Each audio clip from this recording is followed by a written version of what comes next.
Hello and welcome to the Real Life Podcast, episode number 29. This week, Megalopolis came out in cinemas, the Francis Ford Coppola epic, and was revealed to be absolutely awful. There was a huge wave of incredibly negative reviews, some calling it the worst film they had seen in a very long time.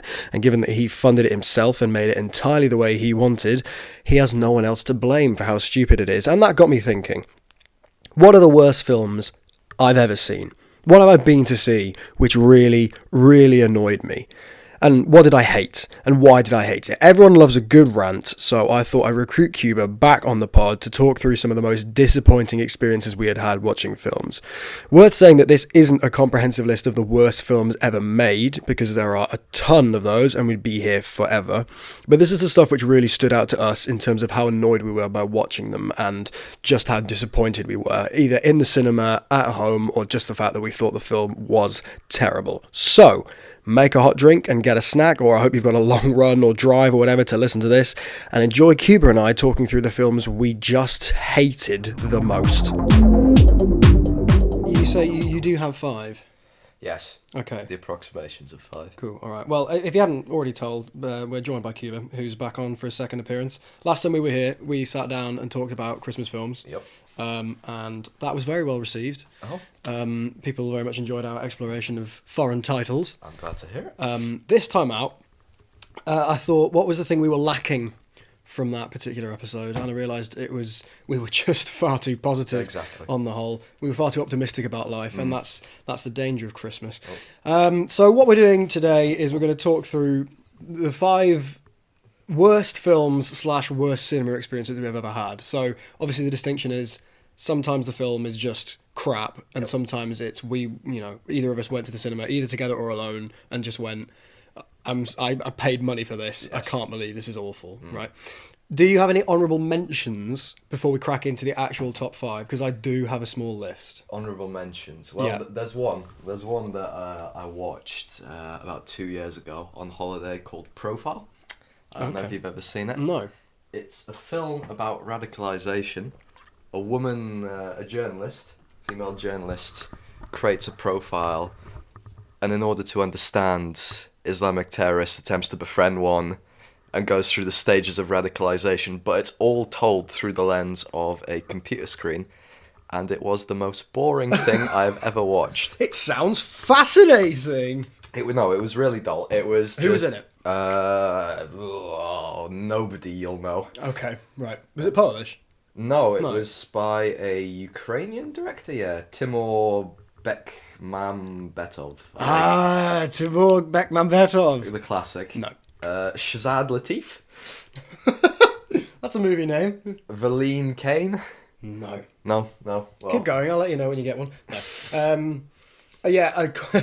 Quite a lot of the films that are in my actual top 5, I have either pretentious one-liners or big fat rants from Letterboxd. Right. In terms of what I'm, I have lots to say on them all. Fair. But my Letterboxd does contain scathing reviews of all of them. Okay. So on my honorable mentions list, I have a film called Mr. Malcolm's List, which is a small, I believe, Irish independent film. Right.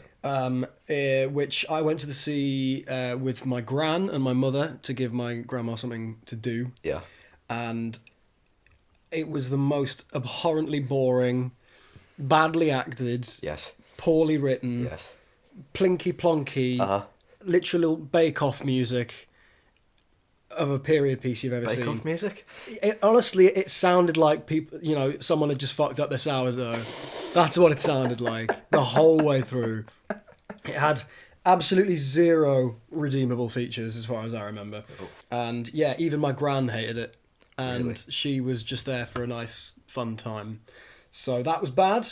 Sex and the City 2. I confess, never have watched it. No, because you've got more brains than I have, Cuba. It's consumerist, racist, misogynist nonsense. Right. And I know people go, iconic film, am I right? No. Wild Child is an iconic film, right?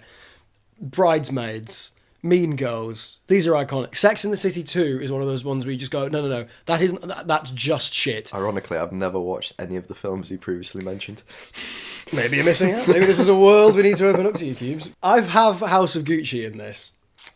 In the list or the in the honourable mentions? mentions. Oh, God. Because I think it's preposterous nonsense. How bad is the actual list going to be? Well, IMO, pretty crap, right? If Jared Leto is... Well, his presence puts it in the list just for... Do you know what's hilarious? I've gone on this rant before about Jared Leto and House of Gucci, but do you know what's really, really funny? The most Jared Leto thing about it? No. Have you ever seen a photo of the actual guy? No. Looks nothing like it. Looks like a totally normal guy. Just looks like a normal, random bloke. And Jared went, I think a bald cap. I think a fat suit. And he said things in interviews. He was like, if you cut my veins open, I'd have like Parmesan cheese running through it. I was bathing myself in Italian culture. And then he pulls off the best Super Mario impression you've ever heard in your life. I honestly, I wasn't like, redeemed by the rest of it. No. Adam Driver and Lady Gaga were fun, but I think this was the beginning harbinger of Ridley Scott's descent. Will this be Ridley Scott's only mention? I am not willing to say at this point, but I think we both know. Obviously not. Right. Cats. Yep. Because I it's could see that cats. one coming. It just brings you back to that thing that Ricky Gervais said that he read a review that this is the worst thing to happen to cats since dogs. It's just so misjudged. It's the worst TV film musical you'll ever see. It's the most drastic case of uncanny valley that I've ever witnessed. Isn't it just? In a Isn't film. it just horrible? Argyle is on my honourable mentions list. The detective flick Yes, with Henry Cavill and Dua Lipa, although they're barely in it. Right. The main characters are Bryce Dallas Howard and someone else. I can't remember, and I don't care to remember. Let me put it this way: it's so long, Yes. and ugly, and boring, Yes. and long, and it's just this plotless CGI ugly set of garbage, and it sort of furthers my opinion that Matthew Vaughn really needs to stop. How do I put this?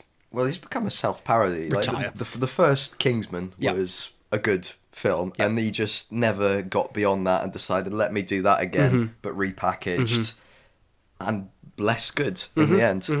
Well, so but parking that, because my last film on the honourable mentions list is Suicide Squad. Understandable. It's not a film. It's a series of heavily edited moments, and at the end, Will Smith goes, "God, we're kind of like a family, guys." And you go, "No, I've watched all of this. You've had no." I've mentioned a million times before all the problems with Suicide Squad. David Ayer had 6 weeks to write the script. It was messed around with and chopped up, and Jared Leto, despite the fact that he's the worst Joker ever, he was like, "Oh, most of what I did isn't in the film." And I was like, "Yeah, but what was in the film I didn't like, so it's not like more's going to make it any better." And that thing where he sends someone a dead rat in the post. Yeah, he went to such fundamental lengths to get into the character of Joker, only to be the worst Joker portrayal ever of all time. Yes. Yeah. Can you write the word "damaged" on my forehead just so people know that I'm like really messed up? Do you mind doing that? Okay, that's nice and Jared, subtle, yes. Jared. Very good. But he's sending dead rats to people. Oh, it wasn't me. It was Joker. No, you shut up. Shut up, you idiot. Oh no. Okay. I'm going to say my number 5 first, just because of purely what you just mentioned. Sure. My number 5 is, and for real, is Kingsman: The Golden Circle. Okay, that's interesting. So I love the first Kingsman film. I think it's, and other people have said this before, but I think it's for the spy genre what Kick-Ass was for the superhero genre, right? Which was this slightly metatextual, deconstructing, slightly fourth wall breaking type, meta commentary on the whole thing. Yeah. But by the end of the third act, they get themselves to stand on a par with those other movies and say, we're not parodying it anymore. We have become that. We have worked our way into that world. Right. And they're really endearing and really charming. But Kick-Ass 2 is dreadful. And I always thought that wasn't because Matthew Vaughn... I thought that was because Matthew Vaughn didn't direct it. I thought it was because it wasn't his responsibility. And then he stuck around for Kingsman 2, and I thought, right, so we clearly see something in this. And then I thought, oh no. I think he probably did direct Kick-Ass 2, just using the skin suit of another person. I don't know who directed Kick-Ass 2, but this is... The basic premise of it is that there's a secret island, and that's it. I mean, it's astonishingly stupid. And you know the bit in the first one where they shoot Colin Firth And Yes, Samuel in my Jackson head. says, well, this normally I'll say my really convoluted plan and you'll find some incredible way to escape. Well, this ain't that kind of movie. And then they shoot him. Yes. Second film, they resurrect him. No, yeah. So it is that kind of movie.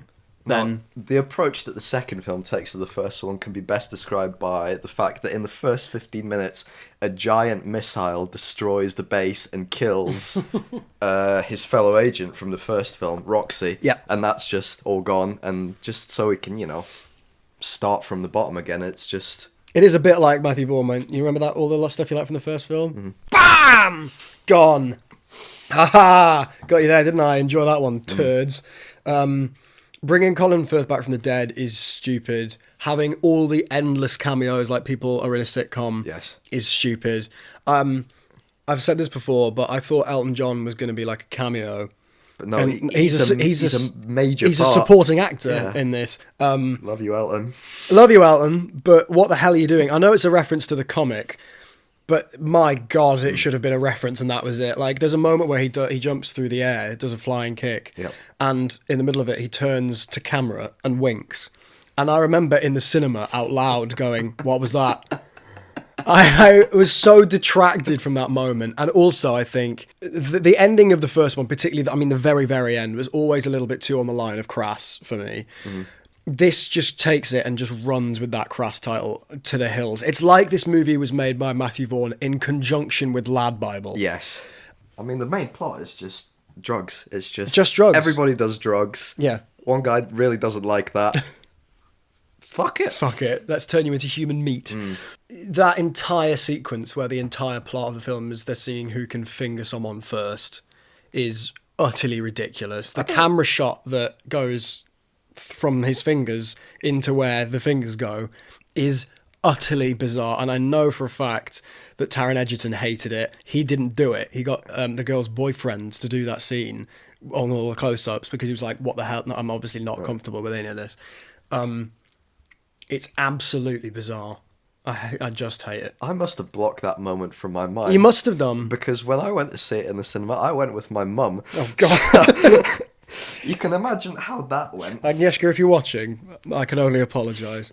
Watching? Yeah, no. Listening. Metaphysical. Yeah, it just tore apart everything that the first one. Also, the thing about the first one is that you get to the end and you do that 3-act structure by the end. We're always standing on a par with other spy movies now. We are one of them. We don't need to reference James Bond and all that. And the references get fewer and fewer as the film goes on because by the 3rd act they are standing on their own. So where do you start the second one from then? Because he's already had that arc. So where do you go? So the style doesn't make sense anymore. Then it becomes just a standard run-of-the-mill spy movie. Yeah, exactly. Except worse. And it's, Jeff Bridges in this film.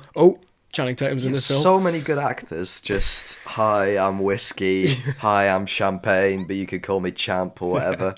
And then Pedro Pascal. Oh, God. I don't know. Just right at the end, they decide to do a twist thing. That he's, my family got run over by somebody who was under the influence of drugs, and now, I hate everybody and I want the entire world to die. It's just such a convoluted, nonsensical, ludicrous way of telling the story. Yeah, it is. And they didn't even try to repackage the lightning in the bottle that they had with stuff like Colin Firth in the pub or in the church scene in the first one. Didn't even try. So, yeah, that's my number 5. What is your number 5, Cubes? Let me consult the list. Consult the notes. It better not be Mr. Malcolm's list, otherwise we're in trouble, Cubes.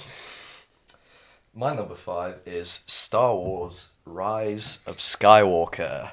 Thank God you said that one. This is an entire separate podcast, which actually I think we could do. Yes. But we have very conflicting opinions on what is the best Star Wars film. It's not The Last Jedi. Fundamentally, it isn't. Well, I think it is. No, it isn't. I think it's it's between The Last Jedi and The Empire Strikes Back. I think it's between those two. Empire Strikes Back, fine. But The Last Jedi, it's about an hour too long. The entire thing is just them driving through space getting chased. There's no... Okay, fine, it's originality. Mm-hmm. It's original. Mm-hmm. But it's bad. It's just bad. Okay. Well, let's save this debate for another podcast. Yeah. Okay, and let's have a conversation about something that I think we will be far more agreed on which is Rise of Skywalker. Talk me through it. Oh, it's just a convoluted mess, really. The last film of Disney's new Star Wars trilogy, directed by J.J. Abrams, brought back because who was the original guy? I think it might have been Colin Trevorrow. 9 was meant to be Colin. Was it? Okay. Colin Trevorrow, but then they Colin. brought... Just Colin. Just, come on, mate. But they brought back J.J. Abrams, and you can tell there was no plan put into this. There was no overarching thought. It was just one guy making shit up on the fly, essentially, which can be perfectly encapsulated in the line that somehow Palpatine returned.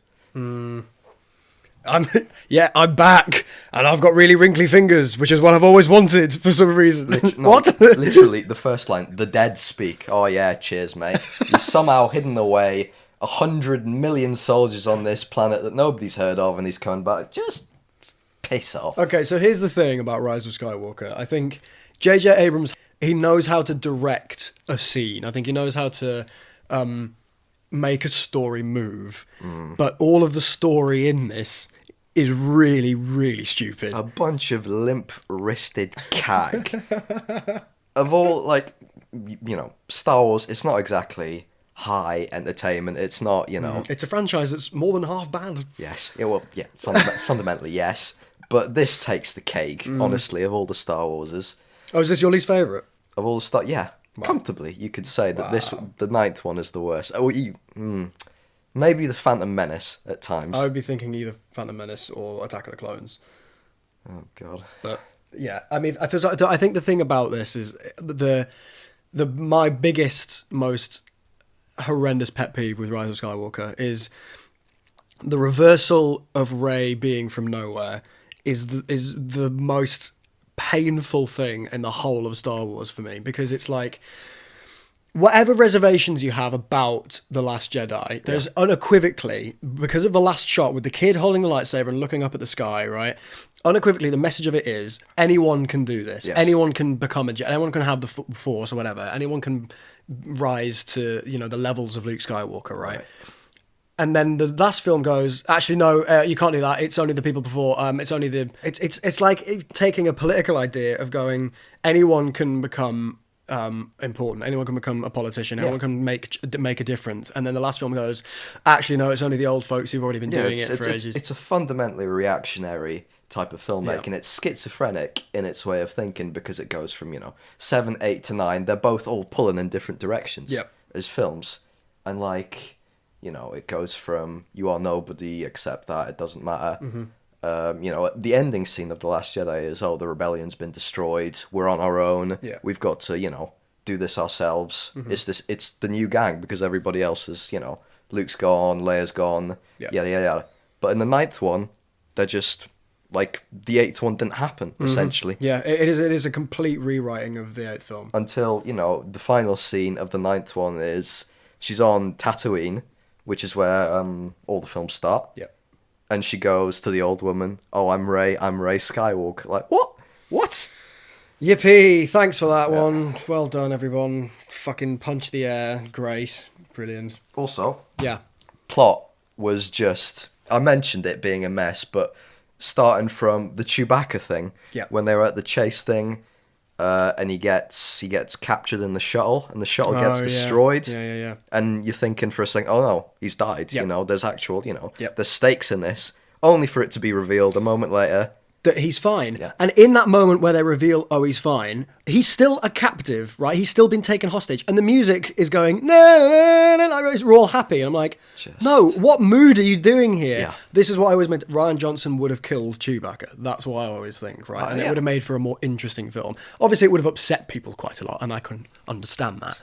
But it's just like, there's no stakes in The Rise of Skywalker. The dagger scene, where they find this ancient, Sith dagger or whatever, and it's got like coordinates or something, and then C-3PO, I forgot about it, but C-3PO, he there's this scene where he says, I'm taking this, he's got to like delete himself to find this, whatever, I can't remember the exact, I blocked it out of my mind, but the scene basically goes, I'm taking, this one chance to look around, I'm looking around and seeing my friends, and you're thinking, C-3PO is going to go, there's another, things have stakes. But no, he comes back again, like new, for this dagger, which leads them to the coordinates of the Death Star's wreck from the sixth film. Well, technically the third film, but the sixth film.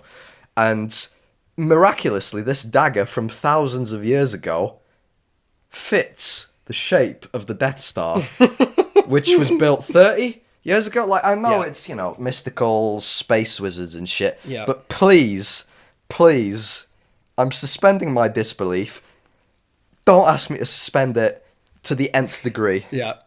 I have more I can say on Rise of Skywalker, but I think we're going to let's leave it for a Star Wars podcast. Otherwise, I'll have a hernia. Yeah, okay. Right, my number 4, which we're going to have a bit more push and pull on, is Babylon. That's very rogue. I disagree with that. I know you had a far better time with it than I did, and I know multiple people who did have a far better time with it than I did. However, I think I was so put off by how long it is. I mean, it's 3 hours, and to me, it's a series of over-choreographed set pieces that try and go at 4 million miles an hour, and yet it's the most astonishingly dull, ill-disciplined film that I've seen in a long time. It's the definition of indulgence for me. I think this story could have been told in an hour and 20. I agree that it's indulgent. I disagree that it's dull. I don't think it's ever dull. Right, okay. Like, it's breakneck. From, Yeah, but it's not in an exciting way. It's just in a sort of going through the motions, mundane kind of, we're on a film set. Once you get over the fact that we're on a film set, none of it, and also Margot Robbie has about 5 different freakouts, so none of them have any weight because they're all exactly the same. She doesn't change character once through the entire film. Even when she gets to the end and she breaks down in tears and crying, she can't do it anymore. She realises she can't live her life like that anymore. What does she do when Manny, who for some inexplicable reason gives her a way out? Well, that's the point of her character arc, is that she's the one that There isn't let one. Go. There isn't she one. Holds on. That's the point. You've got the 3 characters. You've got Brad Pitt, the old veteran Hollywood silent film actor. You've got Margot Robbie, who's the young actress who came of age during silent films and could never quite make the jump to the talking pictures. And then you've got Diego Calva, who's Manny. Yes, Manny. Director. Who is the fixer. He's the successful one of the 3. Yes. Realistically. But the thing is I understand all that, and I understand that all 3 of them have a very different view on Hollywood and what it does to them and where they fit in it. And that could be interesting, but the way it's told to me I found so unbearably boring. No, you're wrong. You are wrong. I'm not, though. You are. That montage at the end of the film just says everything about it. It's indulgent. It's totally indulgent, and it just likens it makes it seem like all of cinema was leading up to this. And it's like, was it? Really? All of cinema was leading up to it's the same problem as The Wolf of Wall Street, right? There may be interesting stuff to see here, but I missed it because I was in the bathroom with Jordan Belfort doing cocaine. 2 hours into the film, you get newspaper clippings popping up on screen. Right? 2 hours in. You had 2 hours to get to this stage, and now you need newspaper articles to tell me what it is. 2.5 hours in, Margot Robbie goes into a bathroom and has to overhear nonsensical bullshit Hollywood bullying talking language outside the door in order for her to understand the true way people understand her films. I cannot fathom. And then you get Tobey Maguire sitting in this outrageous setting without any blood in his body. He's the whitest man to ever live. I thought you liked that scene. You get the 10-minute horror sequence into the tunnels, which is the best bit of the film. It was like the start of Gaspar Noé's Irreversible, except a little less kind of sexually upsetting. But the rest of it, it was so indulgent. I couldn't look past it, and it was plotless and meandering, and I think actually the 2 characters I was most interested in were Sidney Palmer, who was the trumpeter, and then also Lady Fei Zhu, who was the Asian actress Brad Pitt speaks to, and she actually has all the knowledge. I thought those 2 were far more interesting than the 3 that we were with the whole time, to be honest. You had a very different view of it to me. That's completely fine. But if we're talking cinema experiences, that really peeved me off. I really, really got angry leaving the cinema. It was long, and the final montage, I'll agree. Not only was it indulgent, I think it was a bit insulting to the viewer. You spend, 3 hours and a bit watching this film, only to be told, force-fed this information about film, like you're not intelligent enough. Like you're not intelligent just to know that already. Yeah. And you go, oh, here's Louis Buñuel. Oh, here's Cabinet of Dr. Caligari. And it's like, yeah, all right. We all know this. You don't need to do this. And then Manny starts crying about, his love of cinema, and it's like, right, cool, yeah, because you hadn't made that point already, had you? Mark Kermode always says, if Kubrick can go from the birth of the universe to the creation of a new species in an hour and a half, in 2001 or 2 hours, whatever it is, right, why can't you trim your story down? Okay. So, and also there's times when I'm like, Killers of the Flower Moon, 3.5 hours, had no problem with it being that length whatsoever. Yep. There's times when I think you can absolutely get away with it. This wasn't one of them. Okay. IMO. I don't know. I guess we just took different things from it. We did. But you will begrudge me that the music in it is fantastic. Justin Hurwitz's score is very, very good. Yes. I will absolutely concede that, yeah. Superb. Tell me your number 4 then. My number 4 is also a Margot Robbie film from 2022, and it is Amsterdam. Oh! No, I just found it boring, but do tell me why you have such a strong feeling for it. It was incredibly dull. Yeah. So incredibly dull and incredibly stilted, and it's got Taylor Swift in it, so that gets negative brownie points in my book. I hate Taylor Swift. I don't like her.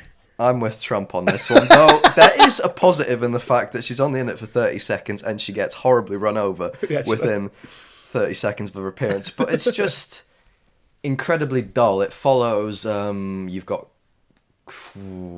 Margot Robbie, who plays a nurse. You've got John David Washington, who plays a soldier, and you've got Christian Bale, who plays another soldier. Yeah. And it tells about their relationship and their uncovering of the business plot, which is an actual historical event that happened. But it's told in such an incredibly ham-fisted, and I do emphasise stilted, because I think it's got the worst dialogue and the worst line reading I've heard in a good few films. Yeah, I don't know if you've seen it. I have, but it's people. All the interviews are like, "Oh, I was so desperate to work with David O. Russell," and you just go, "I think we're beyond that point now. I think the reputation of David O. Russell is not one that lends itself anymore to that kind of prestigious thing. Particularly now, some of the other stuff we know about the way he runs his sets and all that kind of thing. Yeah, I'm with you. I was just really bored. It's one of the few films where I was like, I could comfortably leave this halfway through and my life will be the better for it. Yeah. It offered nothing. There was a cameo, I think, from, what's his face? Austin Powers. Mike Myers, yes. Myers. Yeah. And that was just, what was that? What was that? Again, more stilted line reading, more just fake, clearly seen through bravado, and I was just like, I've had enough of you. Yeah. Which is a real shame, because when I saw the trailers, I thought, this could be really interesting. That looks quite interesting. Yeah, it had the potential to be really interesting, and then it wasn't. Yeah. I think that's a good choice. Okay, well, I think my number 3 is a far more sort of obvious bad choice than that. Right. Well, I'm with you on that, but my number 3 is Exorcist 2: The Heretic. The Exorcist is one of the best films ever made. Yes. IMO. The Exorcist 2 not only seems to be made by people who didn't understand the first one, but it seems to be made by people who haven't seen the first one. Yep. There is so much that is just bizarre about it. The first film is about Merrin and Karis, and it's about the priest who's losing his faith. Right. And it's about him. That's why they stop and ask in the film, why this girl, why this house? It makes no sense. And then the other priest sits him down and says, it's not them, it's us. It's about us, yes. Right? And that is a little bit like, for the people at the back, this is what's going on. But that's the whole point of the whole film, right? And there's so much in the first one that's so clever about that. Right. And then in the second one, they made it about the girl. They said that they just ignored that and went, no, it is about the girl, and it's about the demon Pazuzu, who they actually name out loud in the second one. And Pazuzu is a stupid name, right? That is a crap name for a demon. Yeah, but demons don't subscribe to human naming No, of course they don't. You can't... Richard Burton flies on the back of a locust to Africa, where he meets James Earl Jones, who spits a leopard in the form of a cherry. It's contrived, I'll grant you It's fucking nonsense, is what it is. I mean, Reagan is sexualized so quickly in the second one. Ronald? No. But can you imagine? It's made about the right time for Ronald Reagan. I was going to say, that's, very odd. No, it's just terrible. It isn't about anything. It's just this endless... And then the house burns down. It's like, they just want to kill everything about the first film. Yeah. So I don't quite hate it as much as Kermode, who says it's the worst film ever made. Right. But that's because he thinks The Exorcist is the best film ever made. But my God, it's just a piece of utter nonsense. And it's that Matthew Vaughn thing of completely killing your genius the first time round. Yeah, but it wasn't Blatty that did it. So in fairness, I'm sensing the theme with yours. Well, initially I think promising. That's the thing, is stuff that looks promising or is built off the back of promising work and then isn't, is arguably more disappointing and more annoying to me than something where I just go on a whim and it ends up being shite. Right, yeah. So, yeah. As a guy who's never seen Exorcist 1 or 2, or I shy away from horror films because of my nervous disposition, I don't know. Yeah, I don't know, really. It's worth watching just for the hilarity. Okay. It's one of those, like, so bad you can't look away. Okay. But not in a compelling way, in like a what the hell is this way. Right. Well, again, it falls into the horror movie trope. It does. It really, really does. And I love the first Exorcist film. I think it's utterly fantastic, and I think it holds up to this day. Every cut there's a reason for every single cut, every single shot, every single scene, every single line, all of it. And then you watch this and you just go, God, there's a lot of drugs flying around. So yeah. Was it made by the same people? No, I don't think it was. It definitely wasn't directed by Friedkin. Okay. John Borman directed and produced it, and William Goodhart wrote it with Roscoe Pallenberg. So no, it's not the same as the Blatty script for the first one, and it isn't Friedkin directing. So no, but by the time you get to the third film, I think Friedkin is back on Exorcist 3. And you'd say that's better than the second one? Far better. Right. It's not anywhere near as good as the first one, but it does have some very clever stuff and very, very well... I think possibly the best jump scare ever in cinema in the third one. But, yeah, 2 is just... Fair enough. Just unbearable. What's your number 3? My number 3 is... This may be controversial, it might not be. It's Doctor Strange in the Multiverse of Madness. Fabulous choice. Really, really good choice. Directed by Sam Raimi, came out in 2021. Yep. Part of Marvel's, heralded Phase 4, whatever, their, new turn of the franchise after... I think it might have been 2022. 2022? Yeah. Maybe I'm wrong. No, but anyway, carry on. I'll take your word for it. But I came into it with high hopes. Sam Raimi, great director, great Spider-Man 1, 2, some of the best superhero films out there. Absolutely. And I left it just thinking... Wow, what did I watch? Boring! Honestly, just disappointed, honestly. Yeah. Deathly dull.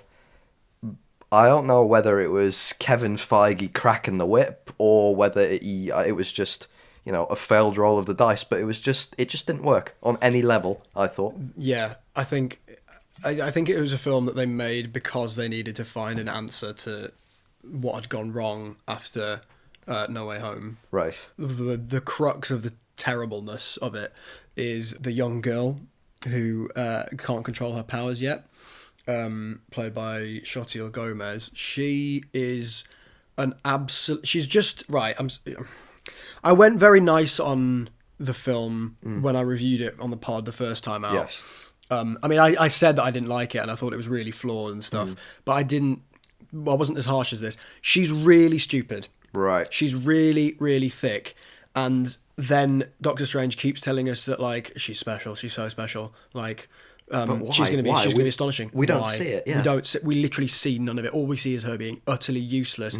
And then Benedict Cumberbatch and Benedict Wong speak to her in the cafe, and she's just a dick, and she's just rude to them. Yes. And they're still like, this kid's got something. Why? She's a total arse. Now, the good thing about Multiverse of Madness is that Elizabeth Olsen is fantastic. Oh, it's a great performance, don't get me wrong, but it's the very definition of exposition as a film. It's the beginning of a trend, a bad trend with Marvel films, that you've got to watch 17 million things to understand why, what, where, you know, why are they doing this? How are they here? And if you didn't watch WandaVision, I didn't. Why is Wanda crazy? Exactly, yeah, because I didn't either, and I needed to be clued up on that before going in. Like, I understand, you know, this was, you know, you need to watch the previous Marvel film with, you know, Avengers and Age of Ultron and Captain America and Iron Man. The previous ones, you needed a degree of knowledge, but, you know, it was films available. It wasn't something locked behind Disney Plus. Yeah, and they kept the main line of those plots in the Avengers films themselves, rather than going, you know, you have to watch Ant-Man and the Wasp to understand this. If you missed the film, you could quite easily pick it up. Yeah.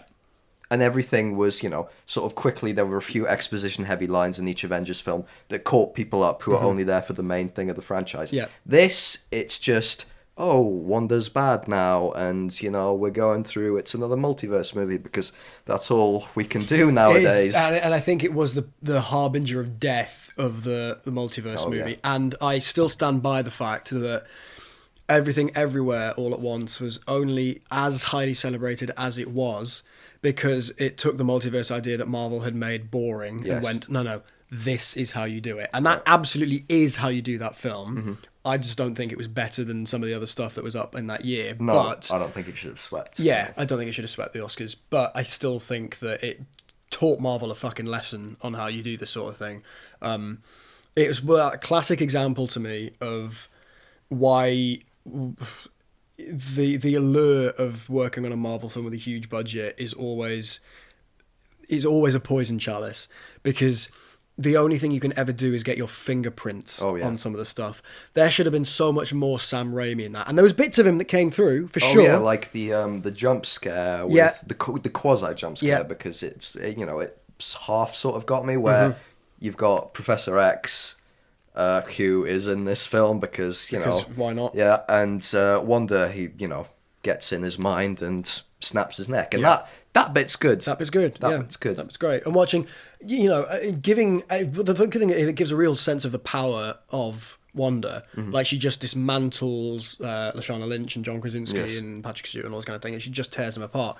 And the bits where Doctor Strange starts getting loads of limbs and turning into a sort of, you know, like decayed skeleton version of himself. That's very Sam Raimi and stuff. But it's when you see stuff like Marvel films directed by Oscar winner Chloe Zhao, and then it's Eternals, and you go, right, there's a few shots of the sunset in that, and that's the Chloe Zhao bit, a film, and that's it. So boring, nobody went to see it, and Marvel themselves have disavowed it. In their future, you know, films. Yeah, like, and you know, the people always go, what is it with Marvel getting, you know, directors with one very successful art house movie under their belt and getting them to direct big blockbusters? And it's just because you can bust them around. Yeah, because they don't have the swing that someone like you know, a Nolan or a Lynn Ramsey or someone would have.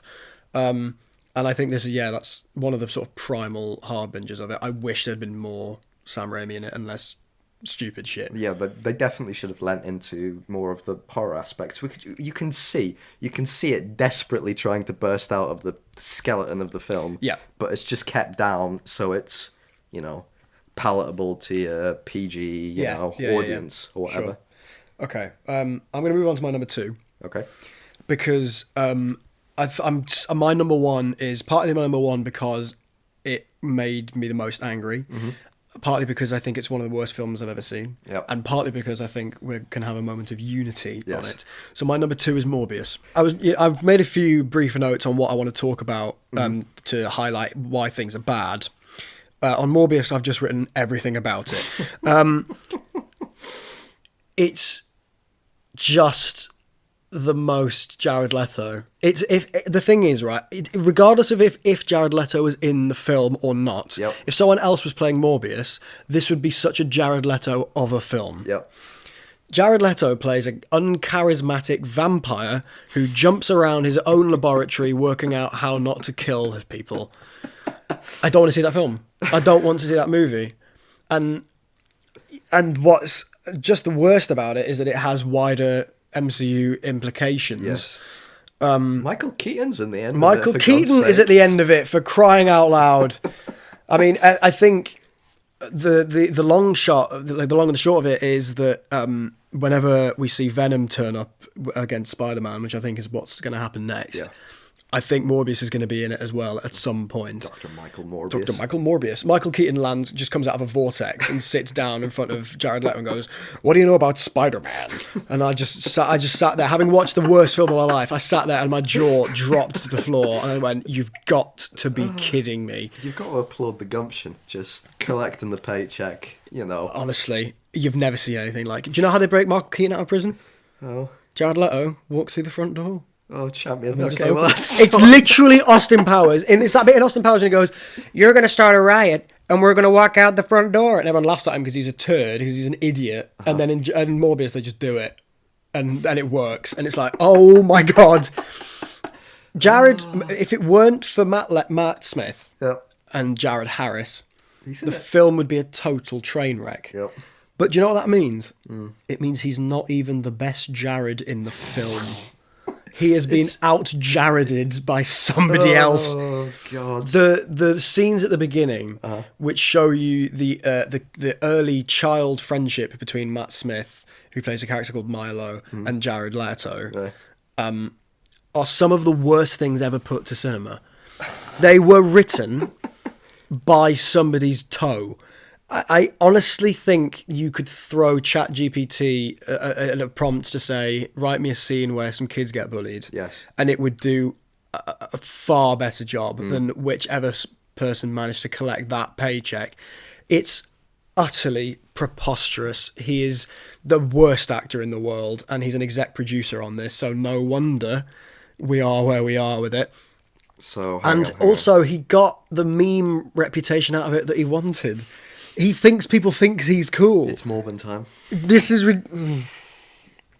honestly, it's unbearable. It made $7 more billion. I don't know what you're talking about. More $1 billion. You can't tell that he hates Jared Leto, can you? I think you're playing it off well. I think I've mentioned it on at least 5 episodes now. Suicide Squad, House of Gucci. Even when we were doing when I was doing Villeneuve with Michael, I couldn't stop but mention Jared Leto in Blade Runner and be like, "Get him out of here now." The funniest thing is, I remember you turning to me because we went to watch Spider-Man. No Way Home? Yes, that one. And the Morbius trailer came up, and you turned to me and said, "Oh, I think that might be quite good, actually." Yeah. Well, I didn't clock that it was Jared Leto. And I also... The trailers made it look like it was going to be this really kind of, leaning towards the more, higher end of the 15 rating, kind of dark, genuinely sort of more gothic type horror film. Yes.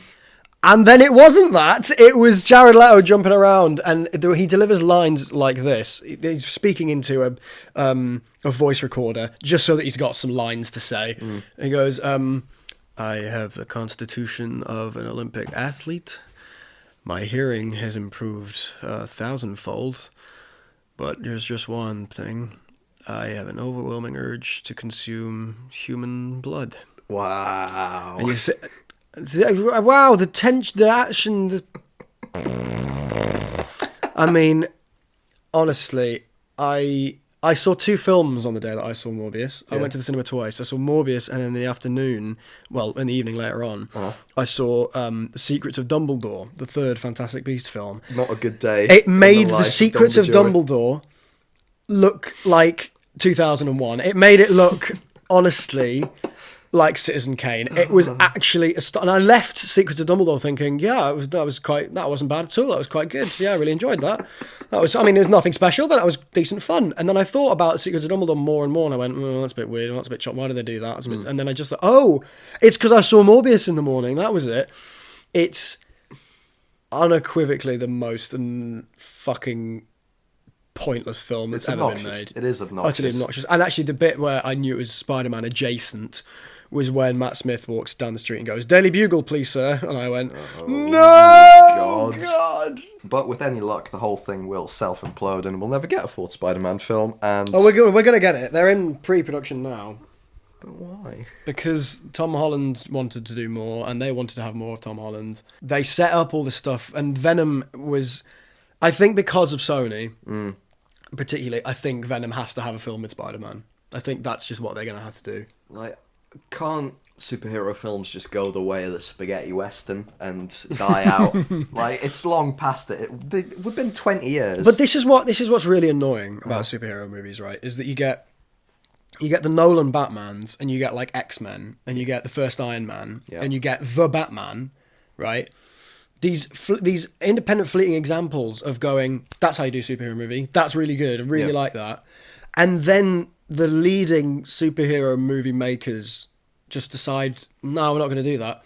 We're going to give you the Zack Snyder cut of Justice League, which is 4.5 hours of utter cack. 4.5 hours of the worst films you've ever seen. I could have put Zack Snyder's Justice League on this list, honestly. No, but I don't. I think the main difference is the way they treat the film they're making. You see, Nolan, Reeves, they make a film that's got a superhero in it. Yes. Whereas Marvel make a superhero film. Yes, you're right. You're absolutely right. The Batman is a detective noir that happens to have Batman in it. Yeah. And The Dark Knight, again, is a crime movie that happens to have Batman in it. And I think that's the best thing about them. And that's what I loved about The Batman, was it took him back to the roots of him being the best detective in the world, you know? And then you get shit like this, and it's...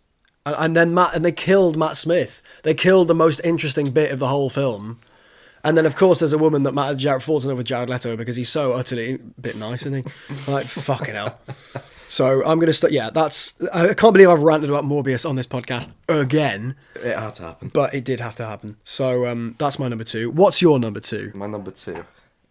This is going back to the distant past of 2017. Oh, wow. I don't know if you'll remember this. Go on. The Ghost in the Shell. We did see this together. It was awful.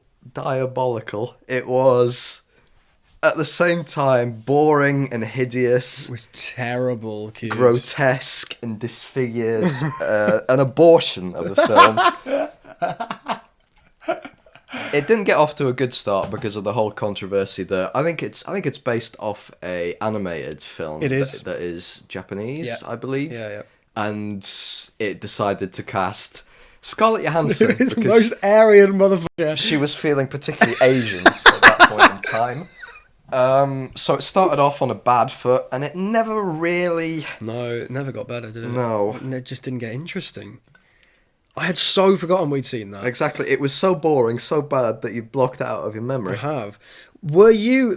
Just remind me, while we're on the topic, were you in the cinema with me when we saw Jupiter Ascending? No, thankfully I escaped that one. I should have put that in my honourable mentions. Back that in my honourable mentions list. My God. That's bad. It's awful. Everything about it is just... The script is awful. Eddie Redmayne sounds like this. You ready? He plays this sort of god figure, right? And goes... I create life!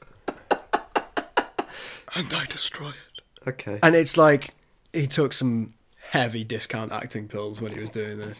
Anyway, Ghost in the Shell. I can remember nothing about it other than how utterly bored I was. Neither can I, which is why I've helpfully brought up the Wikipedia page. Oh, good, yes. At least I thought I had. Hang on, bear with me, viewers. Or listeners, I should say.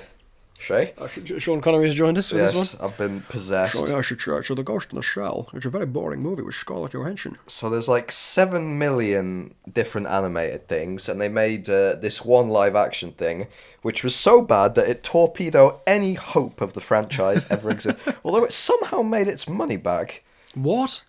Oh no, I beg your pardon, it lost at least $60 million. which makes it quite a bad box office bomb by the standards. The sequel got cancelled. As it should. And a reference for the Swifties out there. Taylor Swift's music video for Ready For It referenced scenes from the film. So, Why? I don't know. That's like, what? But hang on, let me give you a brief abstract of what the film's about. In the near future, humans are augmented with cybernetic improvements. Augmentation developer Hanka Robotics established a secret product to develop an artificial body or shell that can integrate a human brain. Mira Killian, the sole survivor of a cyber terrorist attack which killed her parents, is chosen as the test subject. Scarlett Johansson. Mm-hmm. And it's just a load of things that I don't care about. Yeah, fair enough. Like, There's very little to say on it because we just don't care. Yeah, there was some interesting action scenes. Yeah, but when you spend however many 100 million on a film, that's the least you expect. The one thing I do remember from it is that it was incredibly dark. Everything I couldn't I couldn't see a thing that was happening in it. And not unlike the cool Blade Runner 2049 way, where the neon bits are the important stuff. Like, it was just dark. Like, it's just a film that is confused about why it's being made. The film doesn't know why it exists. Yes. Yeah. I don't know why it exists. Get it out of here, out of my sight. Okay. Well, I have, just before we reach our number one, which is nice because I know we've had a moment of unity to finish, I have two more honourable mentions that I forgot about, which are The Nun 2. Oh, God. They made a second one. As I say on Letterboxd, it's more quiet, none, but they forgot the bit where you have to make it interesting. Assassin's Creed is actually almost objectively one of the worst films I've ever seen. Not the one with Fassbender. With Fassbender, and I think Marion Cotillard. No plot, no sense, awful dialogue, random diversions from the game that made no sense at all, and just absolutely dreadful. And also, just to round it off, for the crack, Pirates of the Caribbean, Salazar's Revenge. Yeah.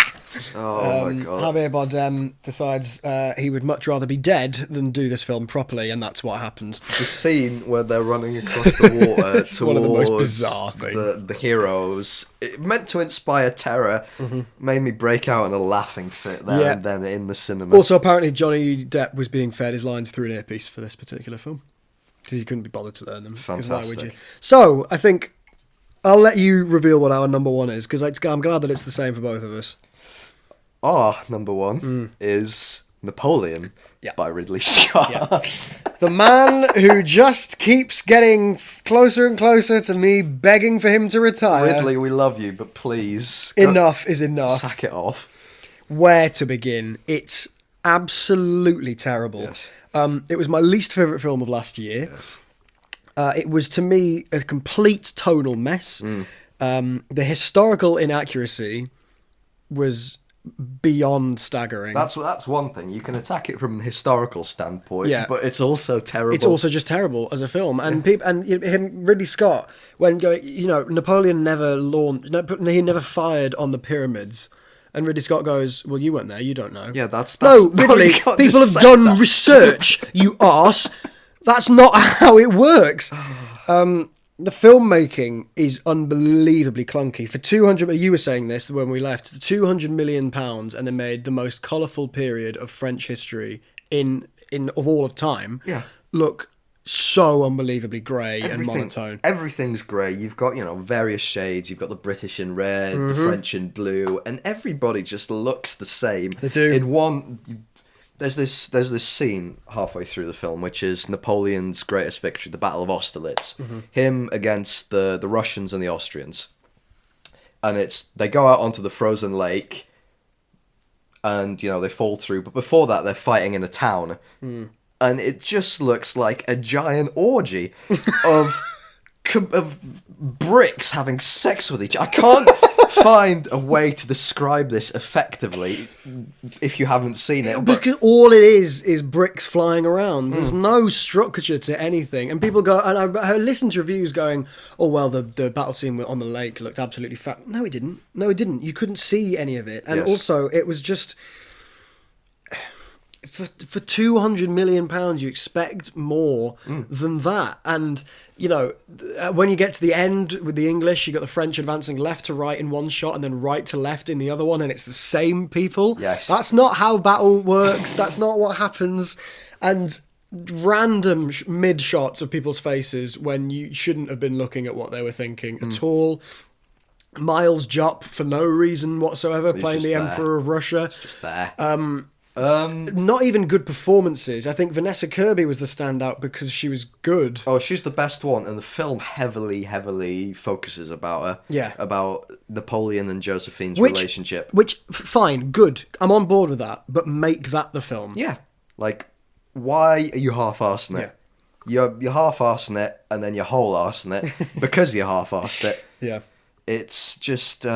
apparently, I don't know if you heard about this, but he released a director's cut on Apple TV. Ridley, I don't like what I've seen. I don't think more is going to make it any better. Which was 40 minutes added to the film, and most of it focused on Josephine, on her early life before she met Napoleon. Okay. Well, that's fine, but I want him to get rid of 40 other minutes for me to watch that. That's the problem. I don't want it just added on. I want the rest of it out. That's the thing. Yeah, no. Hang on. What else? We both left the cinema genuinely seething with rage. I was apoplectic. Yeah. I was considering seppuku right there. We've never left the cinema and just ranted straight for a good half an hour, 45 minutes. Yeah. I mean, it was endless. I mean, the mating call scene, we knew Napoleon was weird, and we knew that Joaquin Phoenix is a character who is, like, you know, an actor who is versatile enough to go weird and behave strangely. Yeah. But this wasn't anything. This is what I mean about it being a total mess. It just didn't fit anywhere. Yeah, it comes out of this fairly serious scene about their relationship difficulties, and then all of a sudden you've got Joaquin Phoenix like a petulant child / I don't know, fetishistic freak in the corner going just stamping the floor. Do you know what it reminded me of? The first Fantastic Beasts, when Eddie Redmayne does the mating dance for the big rhinoceros thing to get it back in the suitcase. Yes. That's what it felt like. And I was like, Ridley, what film are you making here? This is absolutely dreadful. Some parts... Oh, and actually, do you know what the other thing that was terrible about it that we forgot about? What? Musical cues galore. It just kept going, moment of silence, and then cue the music, and then doing something else completely random. It did that all the time, like non-stop. It was like 365 days except with an orchestra. It was that bad. And side note, I mean, obviously those films should be on here, but they're too trashy to, you know. Yeah. I think in the second one, I counted 37 different cuts to pop music. Really? Yeah. It was awful. That's probably objectively the worst film I've ever seen. If I'm going to go the worst film I've ever seen, 365 Days Later is probably that. Okay. And I can't believe I've seen it, but I have. A Polish co-production? A Polish co-production by a woman who just needs to stop. And you look at her Wikipedia and you go, yeah, that's a woman who needs to stop. And then you look at Ridley Scott, and now I look to Napoleon, to Gladiator 2. And my heart sinks because the trailers, clearly what we learned from Napoleon and Morbius, in my case, the trailers tell you nothing tonally. No. It may well look cool to have the trailers stuff. The trailers look great. The new trailer that came out yesterday looks really good. Paul Mescal sounds good. You've got Denzel. Denzel sounds imposing and all this kind of stuff. And Pedro Pascal's doing a good accent, and it all looks... coloured in an interesting way. Yeah. But we don't know what the tone of the film is going to be until we see it. Oh, yeah. I don't know. That's my feeling towards Napoleon. I thought you were construing a point, but that's just how you felt. And do you know what? The entire film and my attitude towards it is summed up by the way Napoleon dies. What? The motherfucker just gives up and keels over. Conks over on sideways. the spot. And that was what I felt like fucking doing. That was what the film felt like to me. It was just Ridley Scott going, and collapsing. There's that moment, which is comical at the end. I don't know why. Yeah. There's him acting like a child. Yeah. And there's where he's talking to the British ambassador. He goes, "You think you're so great because you have boats?" I'm just like, why? It's terrible. Why? Terrible. Why have you done that? So every film that has been made previously about Napoleon all that time is better.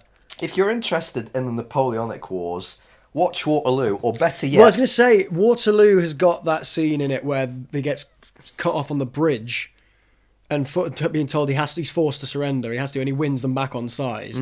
And it's the version of it had in Napoleon. Oh yeah, was awful. Yes, like compare the two scenes. One, a beautiful, bright, colourful. You've got hundreds, thousands even of extras all in the background, and Napoleon, this one little figure, manages to convince them. By the end, everybody's cheering for him.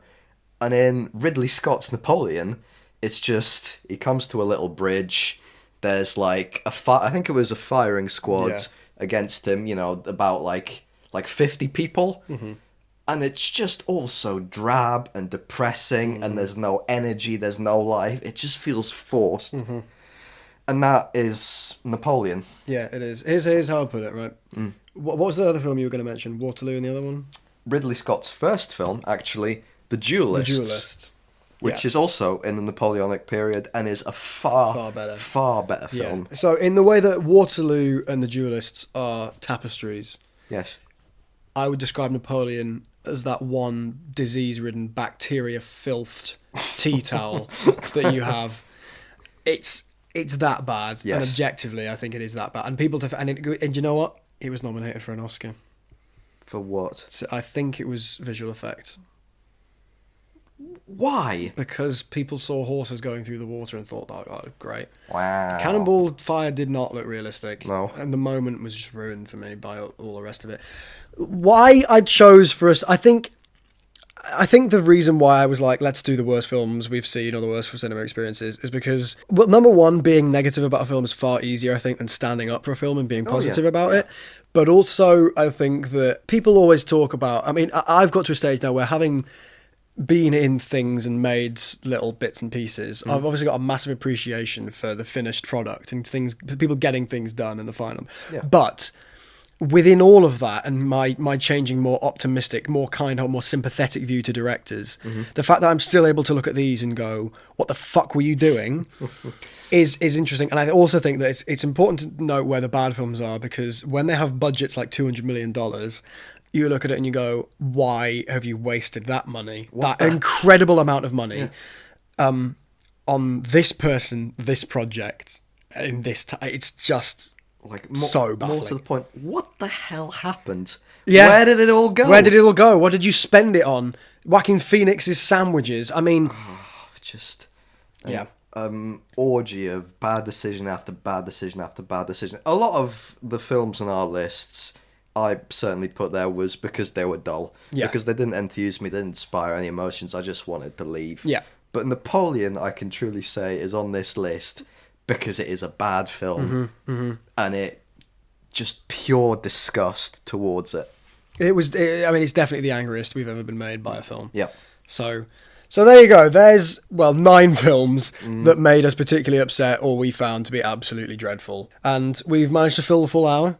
It was good. I think we could have ranted for ages more. Oh, yeah. Let's sit down one day soon and do the Star Wars thing. Of course. We absolutely should talk through that. We'll do a full 1 to 9 ranking, I think. Let's not talk about all the rest of them. Because if we did, then I may genuinely end up putting Rogue One at the top. Thank you very much for coming and sitting and ranting with me. Thank you for having me. Absolute pleasure, Cubes. You're welcome anytime. Yeah, should be a couple more episodes on the way. Actually, I spoke to Leo earlier, and we might just sit and have a talk about Interstellar tomorrow and how he loves it, and I'm very, very lukewarm on it. Sound. Also, can I finish by saying please do. Just one thing? Ridley, if you're listening to this, I'll take it all back if you invite me to the premiere to Gladiator 2. I will flake. Back. Yes, I too will flake, just on the promise of free anything. Love you. Love you, Ridley. Thank you for listening. We're going to watch Match of the Day. Bye! Ta-ra.